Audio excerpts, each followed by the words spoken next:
ভাইয়েরা প্রস্তুত, তারা যেভাবে পারে আসুক। আমরা আসার সময় আমরা আজকে মরার প্রস্তুতি নিয়ে রাস্তায় নেমেছি। আমরা বাসা থেকে আসার সময় বলে আসছি, আমাদের লাশ যদি রাস্তায় পড়ে থাকে আমাদের লাশ কেউ তুলবে না। আমার ভাইয়েরা যখন বিজয় স্লোগান নিয়ে বের হবে তখন আমাকেও জানি আমাকে বিজয় উপাধি দিয়ে যখন তারা আমাকে দাফন করে, আমরা সবসময় প্রস্তুত। তারা যেভাবে পারুক আমাদের প্রতিরোধ।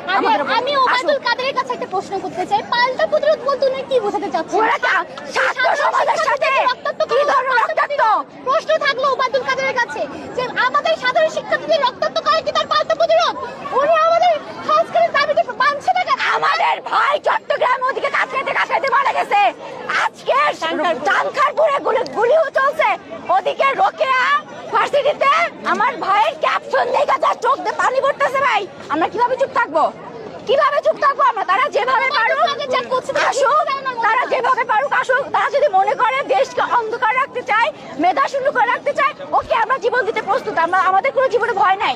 আমরা কালকে যখন আমরা রণক্ষেত্রে আমাদের উপর মারধর করছে, আমাদের সামনে যখন আমাদের ভাইদেরকে রক্তাক্ত করে ফেলছে, তখনই আমাদের জীবন থেকে সম্পূর্ণ প্রকার ভয় চলে গেছে।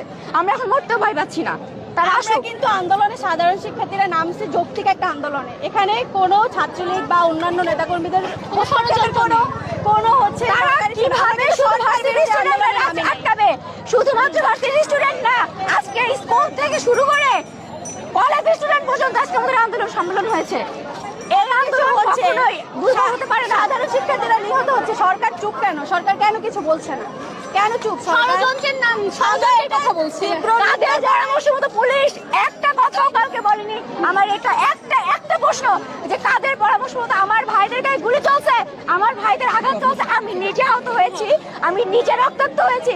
কিভাবে তারা এখন পর্যন্ত সরকার প্রশাসন তারা পুলিশকে একটাবার অনুমতি দিচ্ছে না? তারা কিভাবে আমাদের উপর ওঠাপত করে? আমাদের ছাত্র যারা সাধারণ স্টুডেন্ট আছে তাদেরকে গ্রেফতার করছে। তাদের গ্রেফতার কেন করছে? আমার